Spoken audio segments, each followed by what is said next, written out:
à sa ressemblance. Mais ce n'est pas le visage qui ressemble à Dieu. Est-ce que quelqu'un me comprend? Donc, voyez, c'est pourquoi la finalité de l'évangile, la finalité de la foi chrétienne, c'est de nous amener à ressembler à son Fils bien-aimé, selon Romains 8, verset 29. Bref, donc qu'est-ce qui se passe? À la conversion, donc, ce que nous devons retenir, c'est que l'âme, qui est la véritable personnalité, voilà l'évangile. La véritable personnalité de l'homme n'est pas transformée, elle est sauvée, mais elle n'est pas transformée. Quelqu'un me suit? C'est pourquoi un homme comme Pierre, nous prenons l'exemple de Pierre avant de revenir sur Démas et Alexandre. Pierre était sincère, et je vous ai expliqué le dimanche que Pierre, quand il disait à Jésus, Seigneur, je t'aime et je suis prêt à mourir pour toi, il était sincère. Le problème est qu'il ne se connaissait pas. Est-ce que quelqu'un me comprend? Ça veut dire quand il dit j'aime le Seigneur de tout mon cœur, alléluia. J'aime le Seigneur qui est mort pour moi et je veux lui obéir toujours. J'aime le Seigneur qui est mort pour moi et je veux lui obéir toujours. Ça, c'est une bonne volonté. Mais le fait d'avoir la bonne volonté ne suffit pas d'avoir le pouvoir d'obéir. C'est pourquoi quelqu'un peut dire, on dira, mais il a confessé devant toute l'église qu'il veut servir le Seigneur, il veut marcher dans les pas du Seigneur, il est honnête. Quand il disait ça, il était sincère.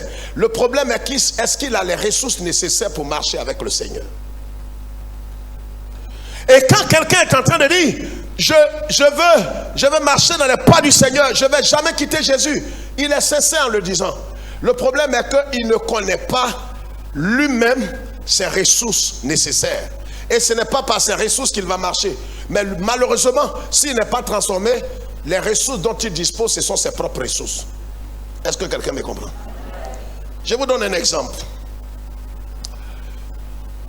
Écoutez, vous prenez n'importe quel étudiant qui n'est pas, par exemple, qui n'est pas boursier ou qui n'est pas affecté de l'État dans un établissement. Il doit payer entièrement sa scolarité. Quelqu'un me comprend?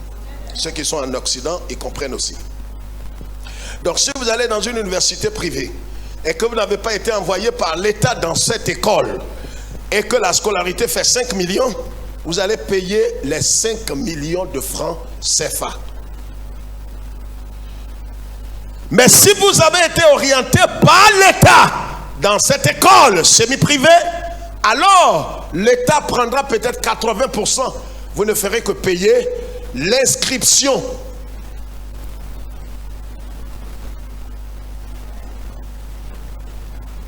Donc si un homme vient à Christ et qu'il ne s'expose pas au Saint-Esprit, pour que le Saint-Esprit qui a commencé cette œuvre de régénération, de rachat, de transformation dans son âme, dans son esprit, d'abord il a rétabli l'esprit.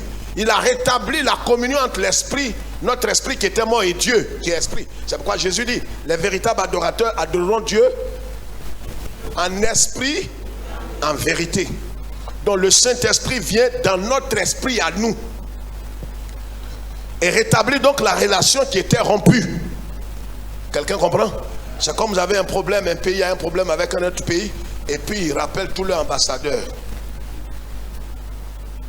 Hein? Et si le problème est réglé, alors c'est le retour des ambassadeurs. Ça montre que la relation diplomatique est rétablie. Donc entre nous et le royaume céleste, la relation diplomatique est rétablie.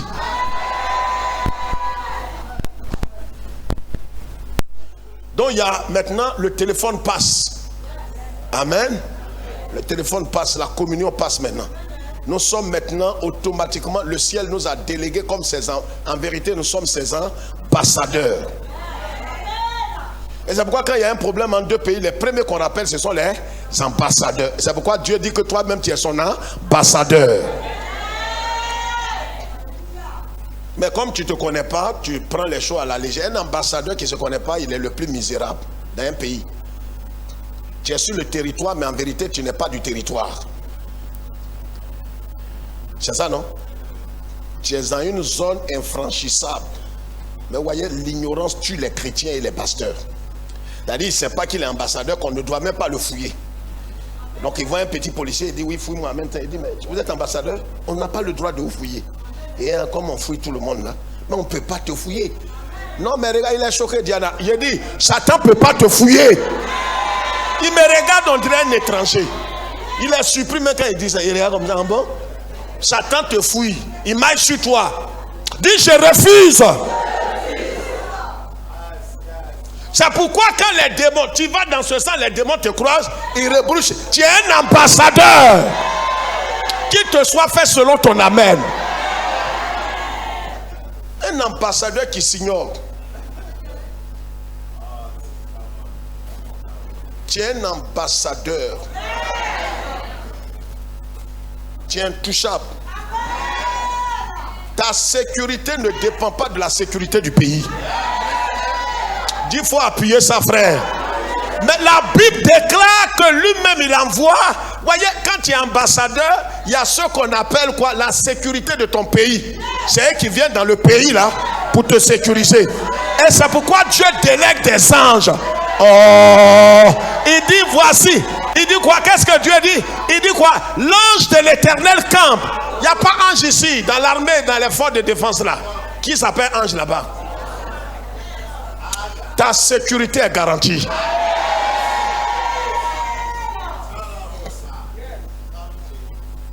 Dis à quelqu'un, c'est de moi, il parle comme ça là.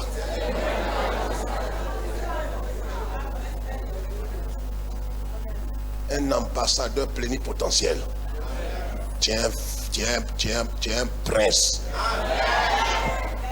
Mais vous voyez, frère, quand Pierre, on a compris toutes ces choses. Le problème que Pierre a eu jusqu'à renier le Seigneur 3 fois est parti de quoi? Et c'est ce Pierre là qui nous parle ici. C'est pourquoi dans son épître, il dit quoi? Dans sa première épître, qu'est-ce qu'il dit? Il dit qu'est-ce qu'il dit, pasteur? Qu'est-ce qu'il dit? Il dit, je vous exhorte, bien-aimés, à faire quoi? À faire quoi?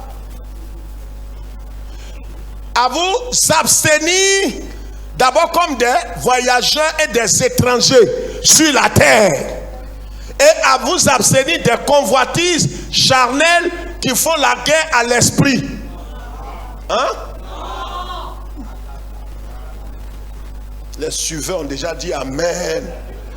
Qui font la guerre à l'âme, parce que l'esprit est bien disposé. C'est l'âme qui a la conversion, n'est pas transformée, qui a encore certaines choses à l'intérieur. Et je vous ai dit qu'au niveau de l'âme, si tu peux écrire ça, ça va me faire plaisir et ça va t'aider. Premièrement, l'âme est composée de quoi? De 3 entités. Premièrement, quoi? L'intelligence. Mets ton portable sur silence. Si ça sonne, on va prendre, on jette. J'ai déjà un portable, je ne vais pas prendre pour toi. L'intelligence, c'est la capacité de connaître et de comprendre. C'est ça, l'intelligence. C'est pourquoi, vous voyez, l'intelligence que tu as, que j'ai à la conversion, n'est pas une bonne intelligence. C'est pourquoi ta façon de comprendre, ta façon de connaître n'est pas correcte. Est-ce que quelqu'un me suit? Qui a compris ce que j'ai dit? Tu n'as pas compris? J'ai dit, quand on vient à Jésus-Christ, qu'on est converti, sauvé, tant qu'on est sur la terre, si on n'est pas transformé, on risque de tout perdre. Si tu as compris ça, tu lèves ta main et tu dis gloire à Dieu. C'est pourquoi l'apôtre Paul dit en Romains chapitre 12, qu'est-ce qu'il dit? Il dit, ne vous conformez pas au siècle présent, soyez transformés par le renouvellement de l'âme, de l'intelligence. Parce que l'intelligence obscurcie que tu avais quand tu étais païen, quand tu t'es converti, ton intelligence n'a pas été transformée. Les tas qui sont dans l'intelligence, ta façon de voir les choses, ta façon de comprendre les choses, ces mêmes choses sont là malgré ta conversion.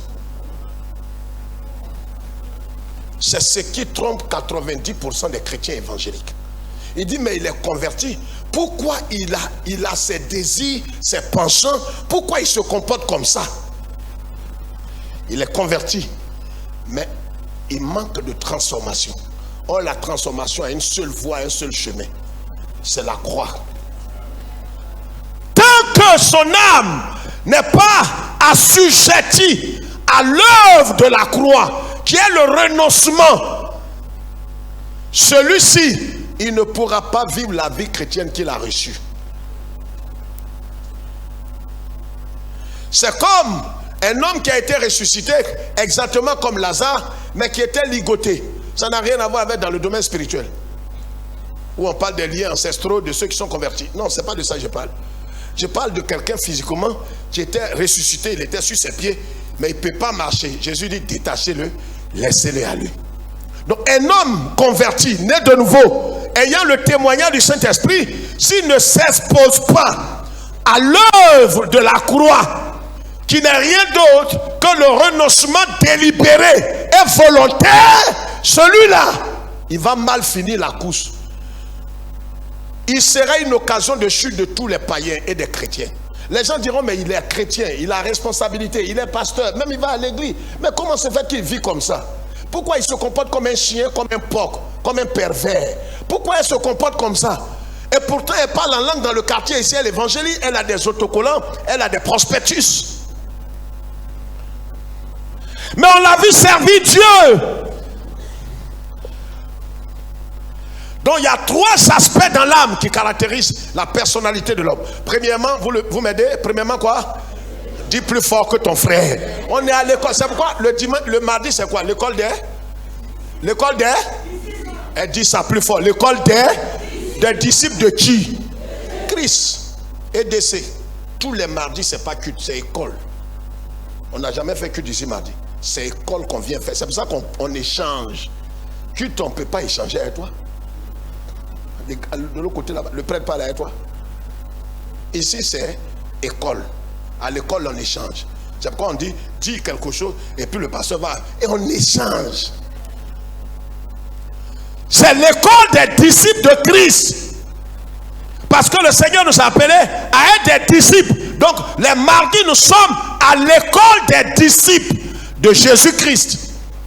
C'est pourquoi tout le monde vient. Il y a des églises, il y a des pasteurs qui viennent depuis près de 15 ans, ils sont avec nous. Il y a des gens qui nous suivent. Ils n'ont pas besoin d'être de l'église source de vie. Mais ils viennent prendre le message pour aller dispenser dans leur église. Parce que pourquoi on parle de source de vie?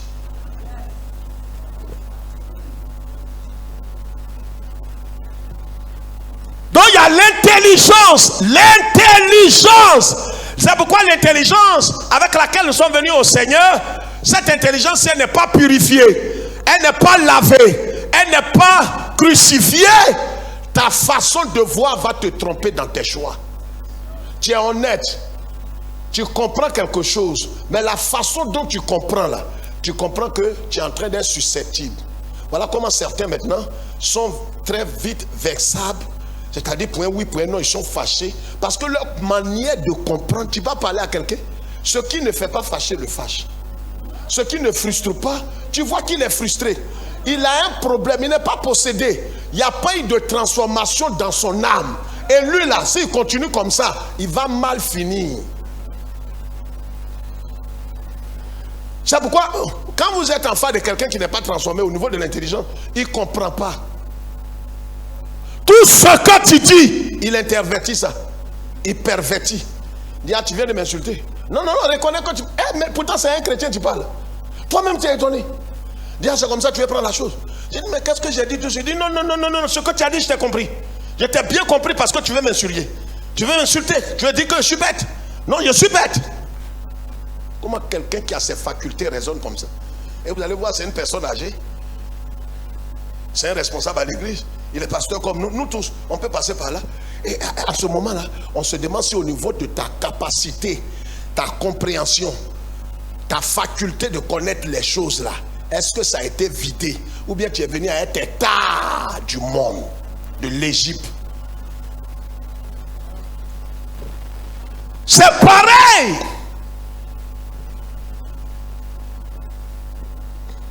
Donc quelqu'un qui vient avec l'intelligence, c'est pourquoi l'apôtre Paul dit, je sais de quoi je vous parle. La croix seule est la voie, est l'unique voie d'une vie transformée et sécurisée. Si quelqu'un n'est pas passé par la croix, il peut sauter en langue, prophétiser, donner des paroles de connaissance, guérir des malades. C'est un comédien. Son intelligence, Pierre, sa déchéance, c'est pas parce qu'il n'était pas sincère. Il était sincère, mais les capacités dont il disposait n'étaient pas suffisantes pour répondre aux besoins qui étaient là. Il aimait Jésus, mais il a oublié qu'il y a 3 types d'amour. Il y a l'amour agapéo qui est l'amour inconditionnel, l'amour divin que Dieu lui-même est. Dieu n'a pas l'amour, Dieu est l'amour. Donc, Pierre, pendant tous les 3 ans qui suivaient Jésus, il avait l'amour philéo. L'amour qu'on appelle l'amour entre les hommes, l'amour fraternel. Or, cet amour-là est limité. C'est cet amour-là qui peut t'amener à dire, regarde frère, on a galéré ensemble, mais tu vois, actuellement, honnêtement, tout ce que tu as fait, tu commences à m'énerver. Je t'aime plus comme avant. Ça, c'est l'amour philéo. C'est limité. S'il te fait du bien, tu lui fais du bien. Il te tape, tu le tapes. Il te critique, tu critiques. Ça, c'est philéo. Et Eros, là, c'est ça, on prend pour mettre dans le foyer, là. Ouais, tu vois, saint, tu aimes. Tu vois, frère, tu aimes. Ça, c'est Eros. Eros cher. C'est là qu'est venu l'érotisme. Ça, on ne parle pas de ça. Mais les 2 premiers, là, agapéo, c'est l'amour qui est Dieu lui-même. Lui, il ne t'aime pas parce que tu es bon. Il t'aime sans raison. Il t'aime sans condition. Lui-même, tu lui fais du... Dis frère, il faut nous donner un exemple. Yeshua dit, il dit, en vérité, je vous le dis. Si quelqu'un me renie devant les hommes, je le rénierai devant mon Père. Il a dit ça ou bien il n'a pas dit? Je vous ai montré ici. Pierre ne l'a pas renié une fois. Jésus lui dit que quelqu'un se trompe pour le renier. Clean. Lui, il ne va pas le rater. Il ne va pas le renier devant les hommes. C'est quand ils vont arriver devant son papa. Pierre, lui, là, il a renié Jésus sabbat. Oh, Pierre comprend. Pourquoi la Bible dit quand le coq a chanté, il venait de renier 3 fois. Je vous ai expliqué dimanche. Comment il marchait très loin de Jésus. Comment il s'est chauffé auprès du feu. Je vais vous expliquer le feu là. Le feu là, je vais vous dire ça un autre jour. C'est feu de bois. Toi, tu te réchauffes à un feu de bois. Oh, il y a un vrai feu qui ne s'éteint pas, qui t'attend.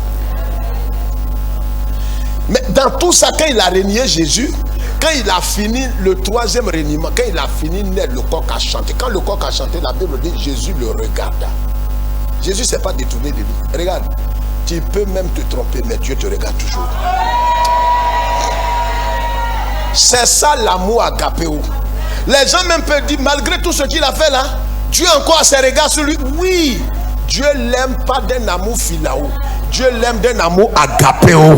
Est-ce que quelqu'un peut pousser un cri de joie?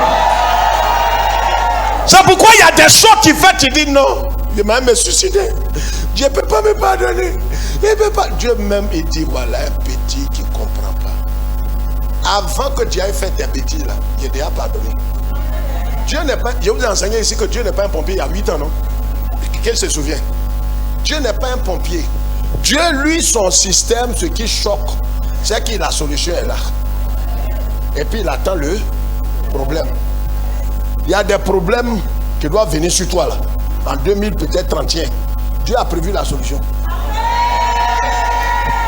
Ces problèmes-là, il attend depuis 2022 là, il y a un problème qui vient. Mais la solution depuis 2000 ans, ça est là. Oh, tu ne comprends pas l'amour de Dieu. Tu ne peux pas comprendre. Les pompiers, c'est quand on les appelle, pim, pam, c'est qu'il y a un problème. Dieu, lui, il y a longtemps, il a prévu ton... Il a prévu la solution est là. Ces problèmes-là, mais il dit, viens vite, on va finir. Tu vois l'amour de Dieu? Tous tes ennuis là, il a prévu tout. Tac, tac, tac, tac. Il a tout prévu. Et tu es là, non. Coco Baka qu'on ne m'a pas donné là. Coco Baka là. Le Murugi là, quand on a fait à Cap là. Le Murugi on ne m'a pas donné. Non, tu as un problème. Il y a plus que le Murugi. Le problème que tu as, c'est que ton intelligence n'est pas comment? plus fort que ça n'est pas. Dis plus fort que ton voisin n'est pas. Et comme c'est pas transformé, c'est que tu es venu avec ton intelligence du monde. La façon dont tu voyais, tu comprenais les choses dans le monde. C'est ça. Et c'est pourquoi vous voyez des frères, ils raisonnent comme s'ils étaient païens. Non, c'est vrai ce que tu dis. Moi, non, Dieu, moi je ne crois pas. Je ne crois pas. Je dis non, je ne veux pas. Je ne crois pas. Je te dis. Toi-même, tu es étonné. Quand tu les vois du jour, on dirait des vipères. Il ne croit pas, il croit, il ne sait pas. Lui là, il n'est pas transformé. De la même manière que l'intelligence n'est pas transformée, la volonté, ce qui prend les décisions. Quand quelqu'un dit, il m'a même marié, c'est ce qui a trompé beaucoup de soeurs, beaucoup de frères. Comme ton intelligence n'est pas transformée, c'est de la même manière que ta volonté, parce qu'il y a la volonté, il y a l'intelligence, et puis il y a la volonté. C'est dans la volonté là qu'on prend décision. Pour dire, à compter de cet instant, je décide de suivre Jésus. Et rien, oh non Dieu, rien ne m'empêchera. Quand tu dis ça même, le ciel te regarde. Le ciel sait qu'en 2023, à cause d'une pâte de poulet, que tu vas discuter avec ton cousin, tu vas quitter la foi. Dis, aide-moi Seigneur.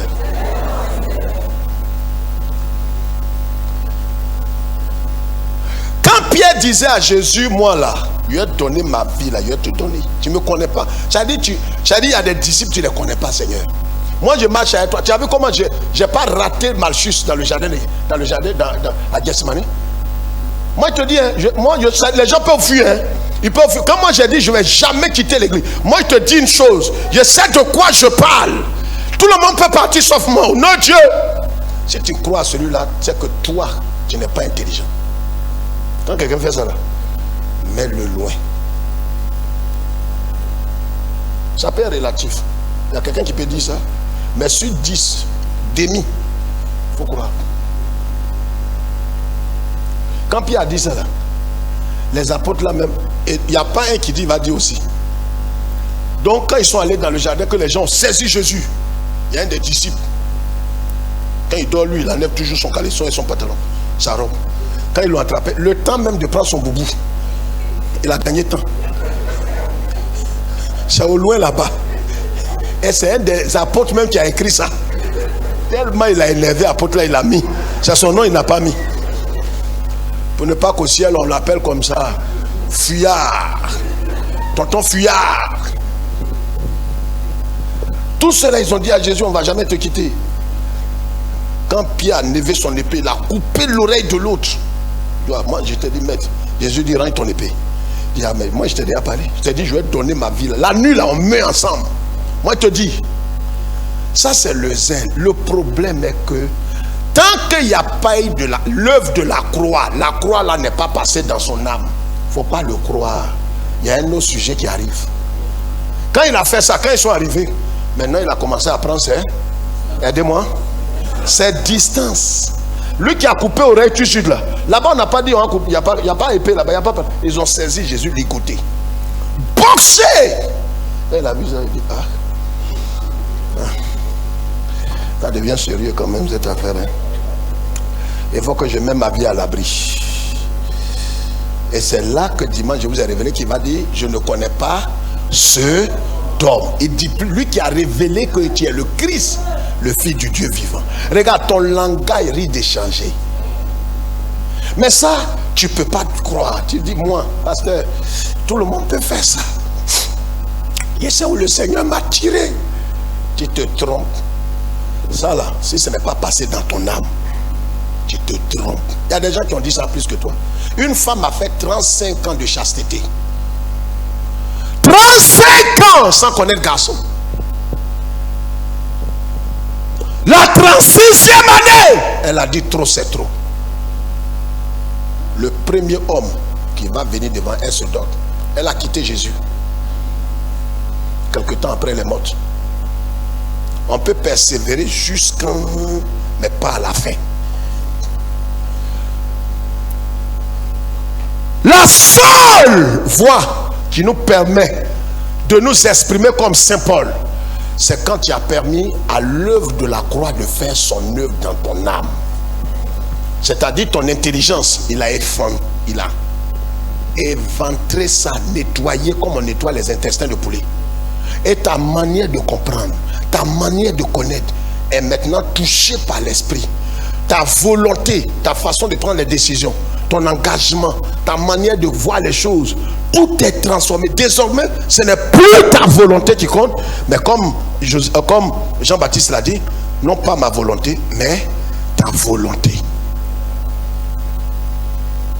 C'est ça, mourir à soi.